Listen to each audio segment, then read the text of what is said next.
الملحد المعروف بهجومه العنيف على الأديان صعد إلى المنصة محاطا بهالة من الهيبة المزيفة، ثم دوى صوته في القاعة: هل يوجد فيكم مسلم شجاع يجرؤ على إثبات وجود الله؟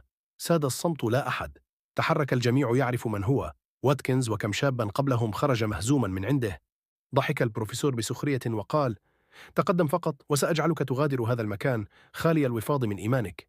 وهنا وقف شاب من الصفوف الخلفية هادئ النظرات، يمسك بيده كوب ماء. لم يصرخ، لم يتحد، فقط مشى نحو المنصة بثبات وكأنه يعرف بالضبط ما سيفعله.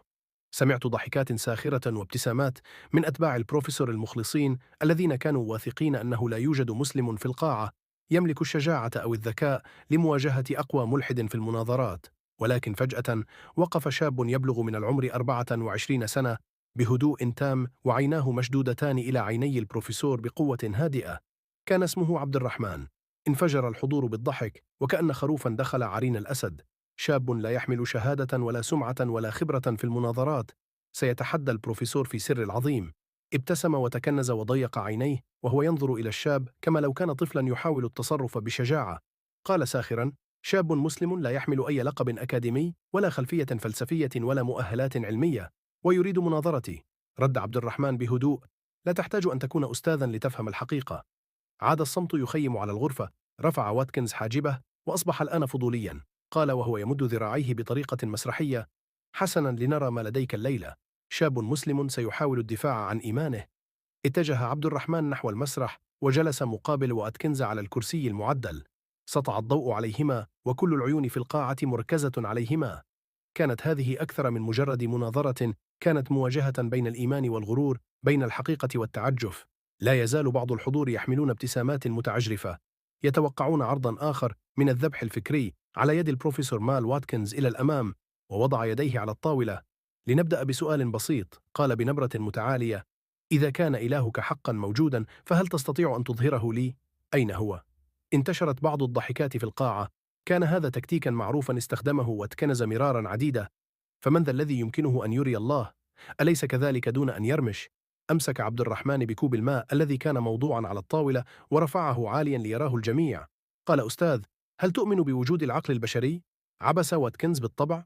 أجاب بسرعة. سأله عبد الرحمن بهدوء: هل يمكنك أن تظهره لي؟ توقف واتكنز وارتبك قليلا فقال: أنا لا أطلب منك أن تظهره، بل أطلب نتائج العقل. تابع عبد الرحمن بهدوء وثقة: أنا لا أطلب منك أن تريني العقل، بل أطلب منك أن تريني نتائج العقل. كررها بهدوء: أرني نتائج العقل. تراجع واتكنز قليلا إلى الوراء وبدأ يدرك إلى أين يتجه هذا الحوار. قال متلعثما: هذا مستحيل. ابتسم عبد الرحمن وأومأ برأسه موافقا: بالضبط، لا يمكننا رؤية العقل، لكننا نعلم أنه موجود، لأننا ندرك تأثيره في التفكير، في القرارات، في الابتكارات. ثم تابع الأمر نفسه مع الله: قد لا نراه مباشرة، لكننا نرى آياته في كل مكان، في النظام المثالي للكون، في دقة القوانين الطبيعية، في وجود الحياة التي نشأت من العدم. بدأت تعابير الوجوه المتعجرفة في التغير، وتحولت السخرية إلى تفكير عميق. همسات الحضور تصاعدت، فالمنطق بدأ يفرض نفسه.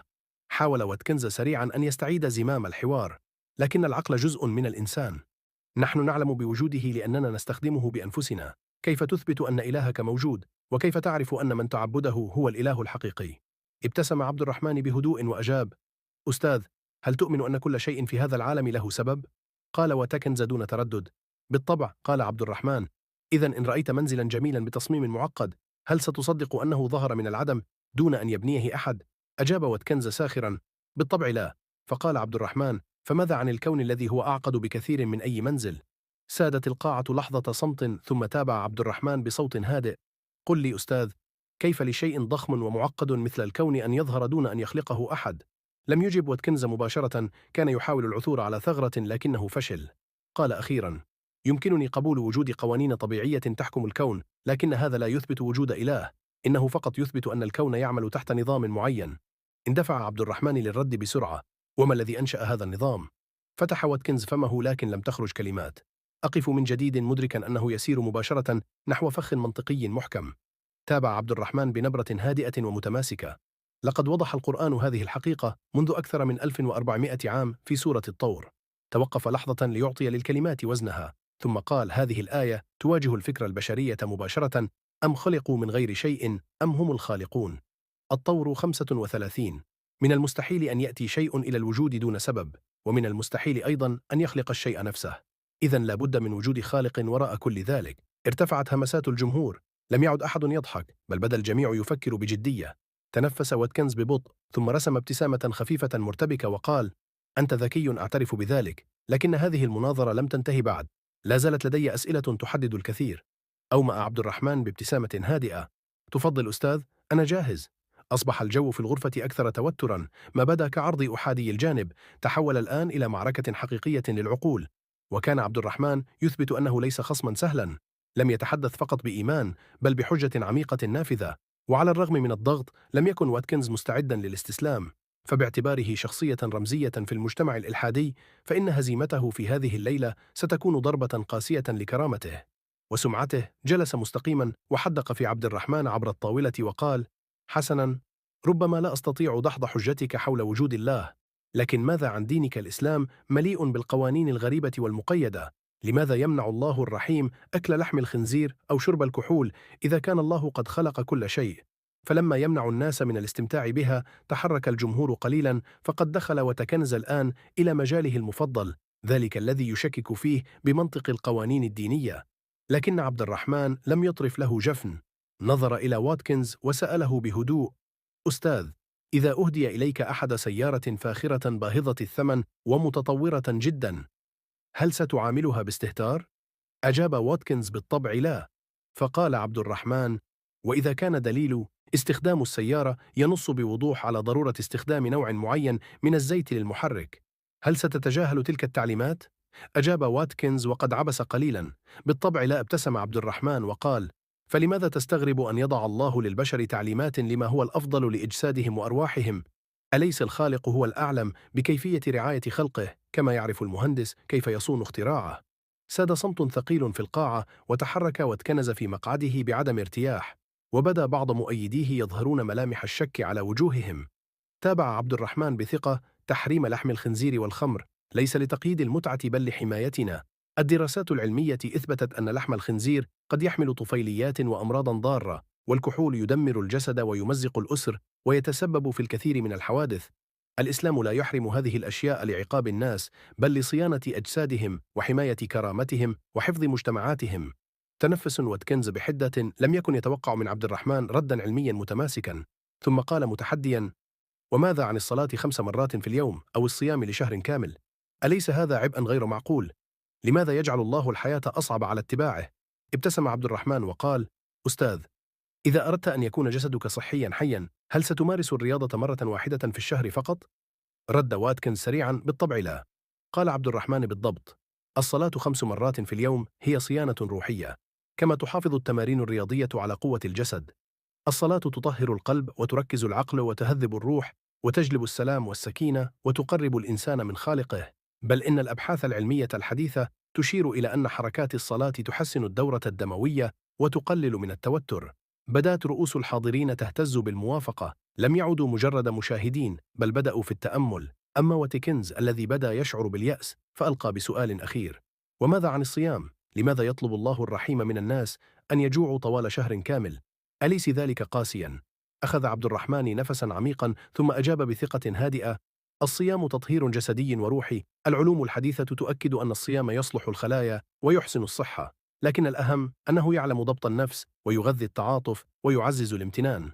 الصيام يساعدنا على فهم معاناة الفقراء الذين لا يجوعون باختيارهم، بل بسبب ظروفهم القاسية. عادت الهمسات بين الجمهور، لكنها هذه المرة كانت أعلى وأكثر تفكيرا. لقد شعر واتكنز أن شيئا ما يتغير. الطاقة التي كانت تشجعه في البداية أصبحت الآن مرتبكة، بل حتى متشككة. قال عبد الرحمن بهدوء: الله لا يضع لنا القوانين ليجعل حياتنا صعبة، بل لأنه يعلم ما هو الأفضل لنا. ثم أغلق عينيه لثوان وقال: كل أمر من أوامر الله فيه خير لا عقاب. بدت ملامح واتكنز وكانه رجل تعرض لضربة مفاجئة، فبعد سنين من الجدال وتحقيق المؤمنين، هذه هي المرة الأولى التي يرد فيها أحدهم على كل حجة بمنطق أقوى وبثبات لا يتزعزع. تلعثم واتكنز، لكنه لم يشأ أن يخسر بهذه الطريقة. قال أخيرا بصوت فيه ارتجاف: لقد أجبت جيدا، لكن هناك سؤالا أخيرا أريد أن أسألك إياه. صمت الجمع، الغرفة تجمدت كل الأعين. توجهت نحو عبد الرحمن ثم قال: واتكنز بصوت منخفض لكنه حاد ومكثوف: إذا كان الله قادرا على كل شيء وصالحا في كل شيء، فلماذا يسمح بالمعاناة في هذا العالم؟ أصبح الجو في الغرفة أكثر هدوءا من ذي قبل. لم يتحرك أحد، لم يتكلم أحد، وكان الجميع حبس أنفاسه منتظرا جواب عبد الرحمن. لكن الشاب ابتسم ببساطة، كما لو أن السؤال لم يكن جديدا عليه. قال بلطف: أستاذ، هل سبق لك أن ذهبت إلى صالة رياضية؟ عبس وأتكنز غير متأكد من وجهة السؤال، وقال بحذر: ماذا تعني؟ شرح عبد الرحمن بهدوء: في الصالة الرياضية يرفع الناس أوزانا ثقيلة تؤلم عضلاتهم، يشدون أنفسهم، يتصببون عرقا.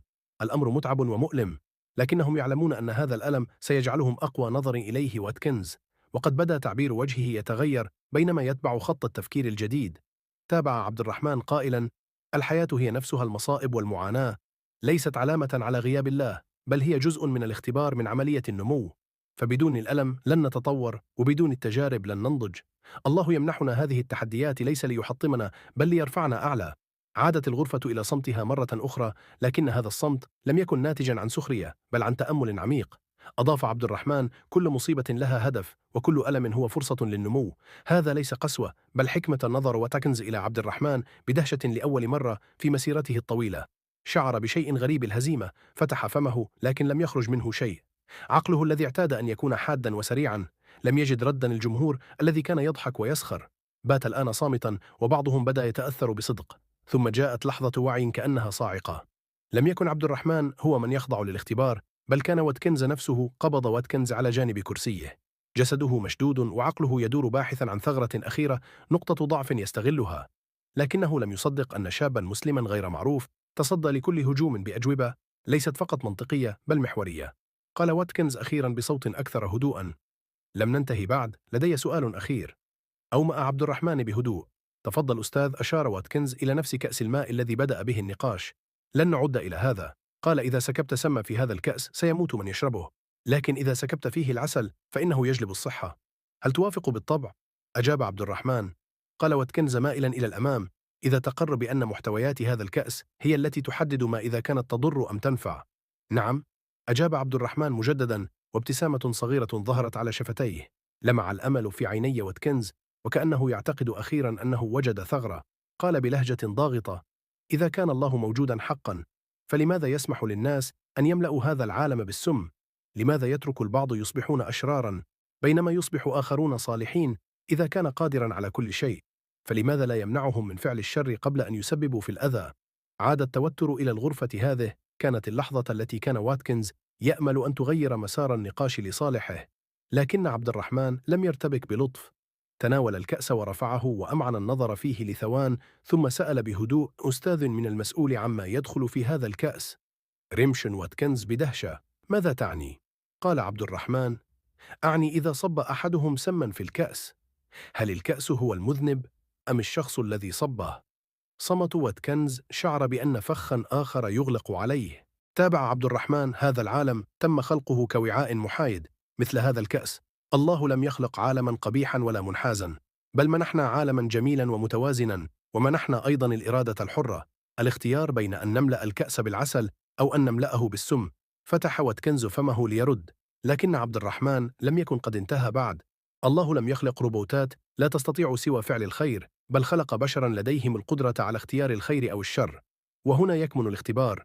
إذا كان الله يمنع كل فعل شرير قبل حدوثه، فلن تكون هناك حرية، وبدون الحرية لن يكون للخير أو الشر أي معنى. ساد الصمت مجددا، لكن هذه المرة كان ثقيلا، محمولا بفهم عميق، حتى أشد الوجوه عنادا في الجمهور.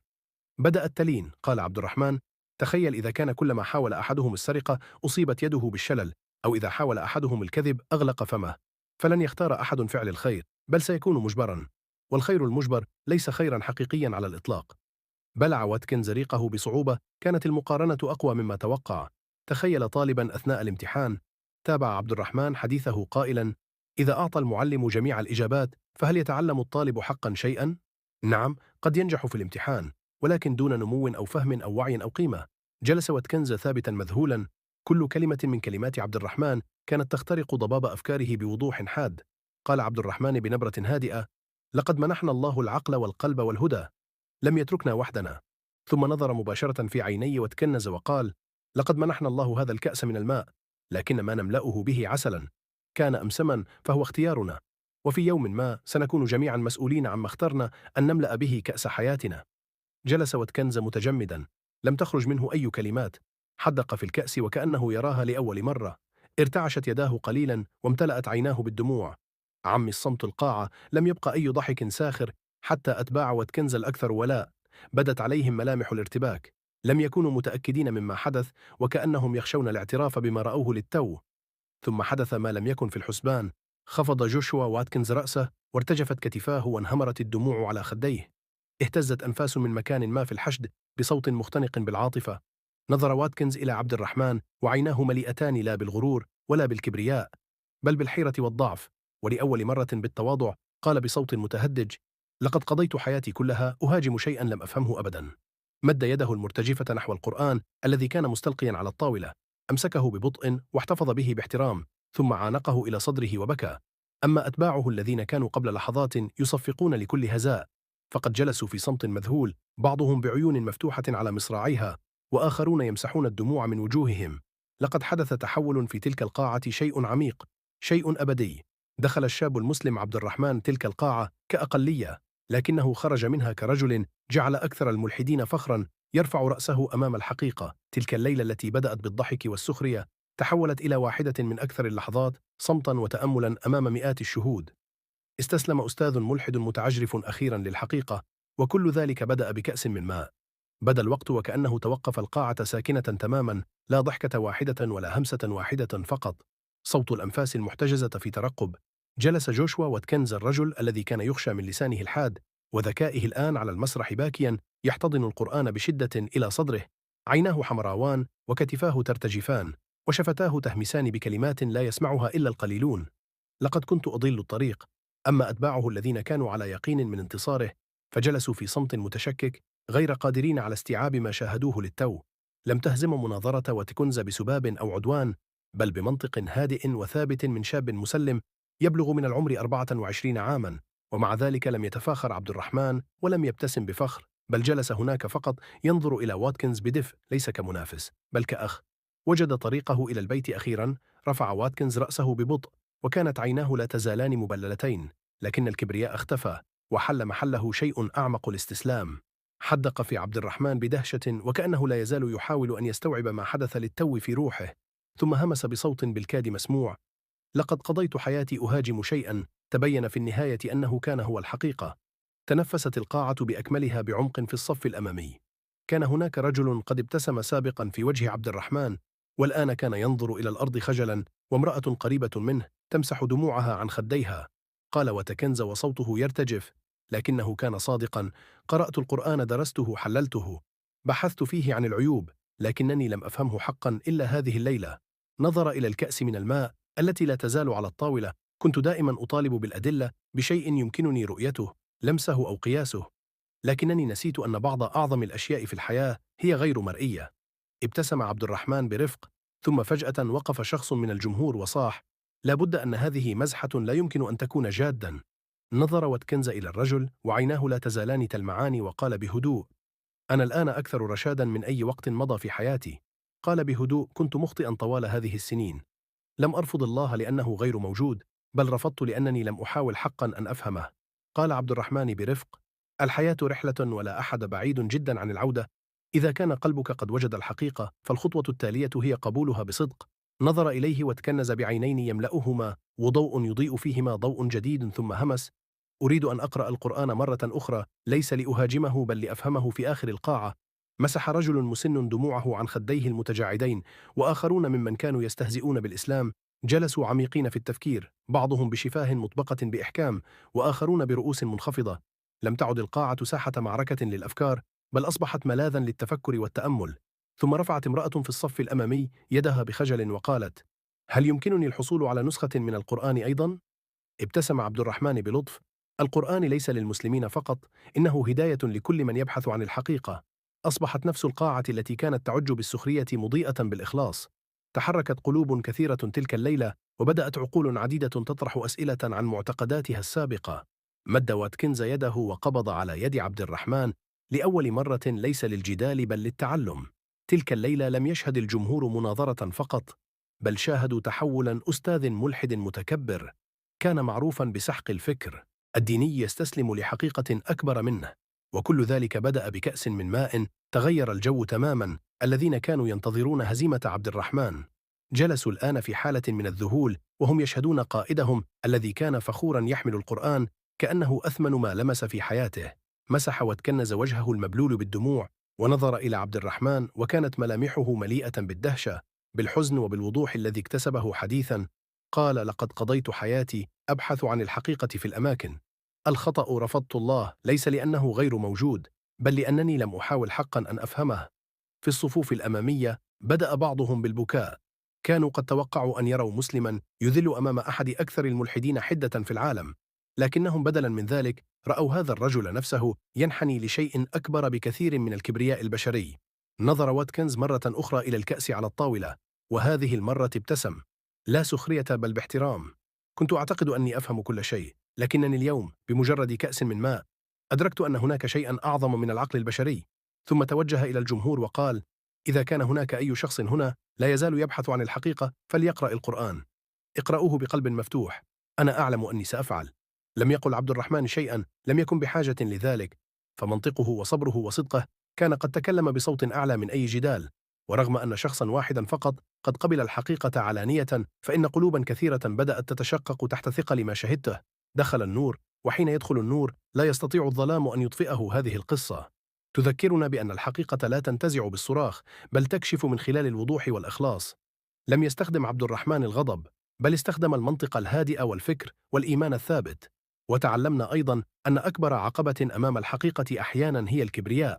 كان جوشوا واتكنز مفكرا ذكيا، لكن غروره أعماه لسنين، حتى جاءت تلك الليلة شاب مسلم ليذكره بأن الحقيقة أعظم. علق بالصلاة على النبي أو استغفر، وجعل يداك تشهدان عليك بالخير.